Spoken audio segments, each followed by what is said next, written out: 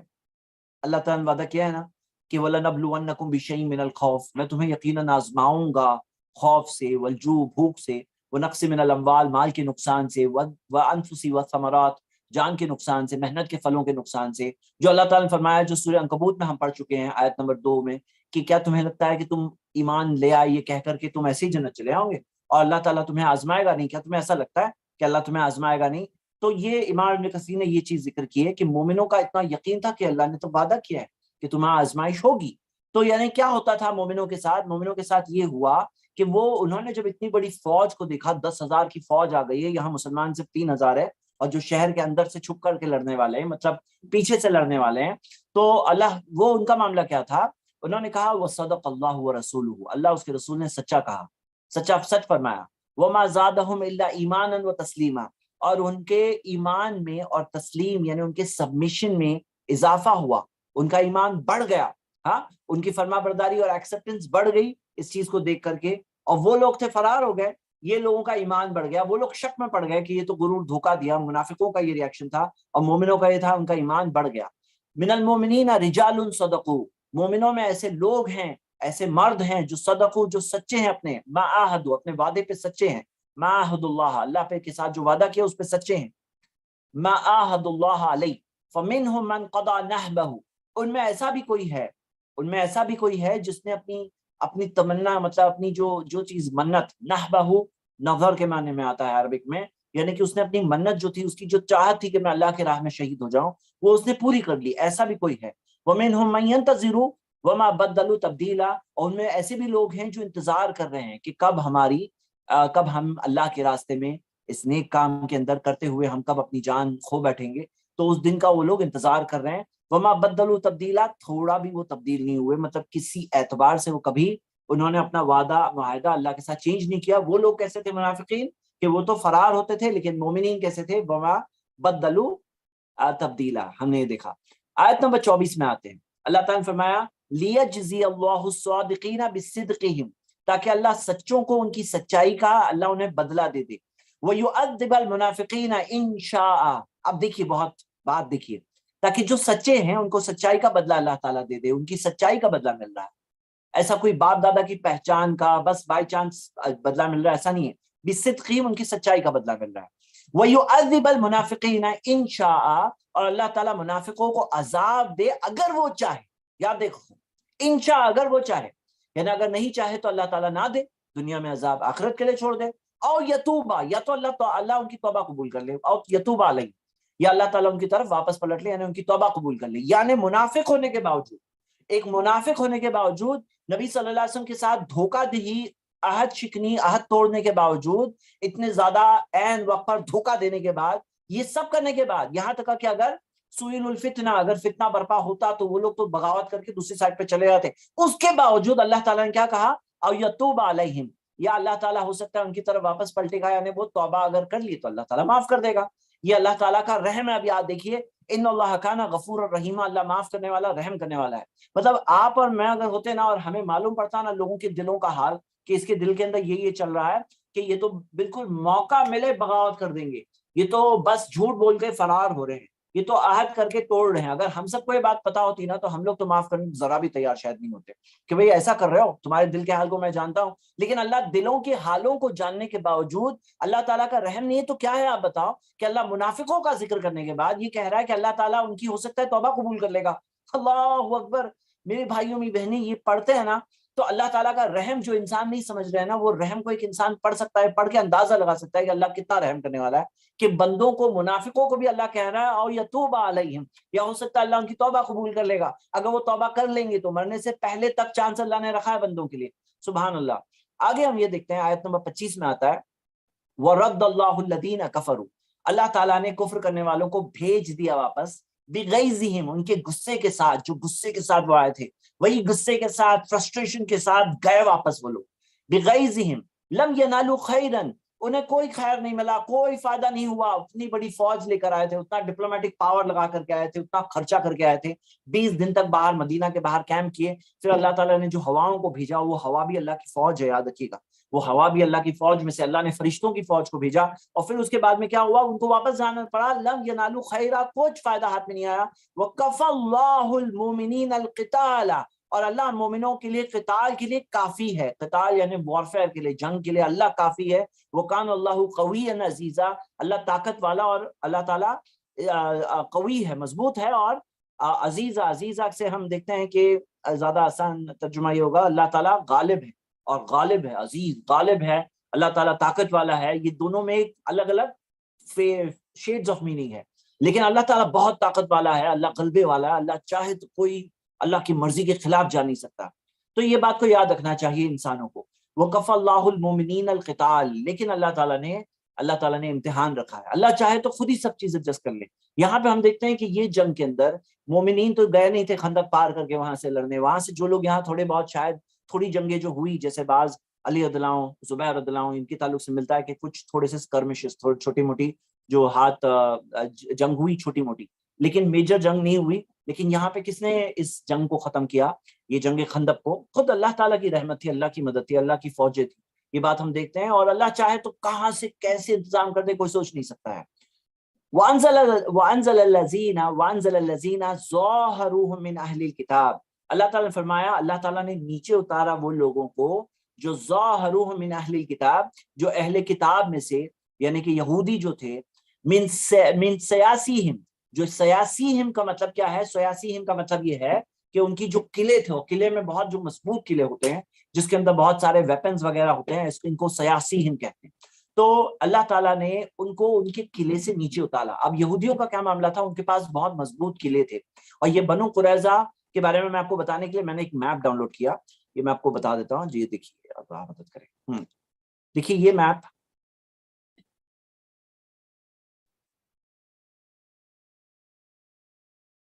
یہ آپ کو دکھ رہا ہے، شاید بہت چھوٹا سا دکھ رہا ہوگا. ٹھیک ہے، تو یہ میپ کے اندر آپ دیکھیے کہ یہ جو اوپر سے دیکھ رہے ہیں پنک ایروز، وہاں پہ وہ باہر سے آئی ہوئی فوجیں تھی. اور یہ جو بلو لائن دیکھ رہے ہیں یہ خندق ہے. اور یہ جو دونوں طرف پہ آپ جو یہ دیکھ رہے ہیں، یہ اس ٹائپ کے پتھریلا لاوا پتھروں والا علاقہ ہے جس کے اوپر گھوڑے اور اونٹ ان کے نہیں آ سکتے تھے. مطلب ان کی جو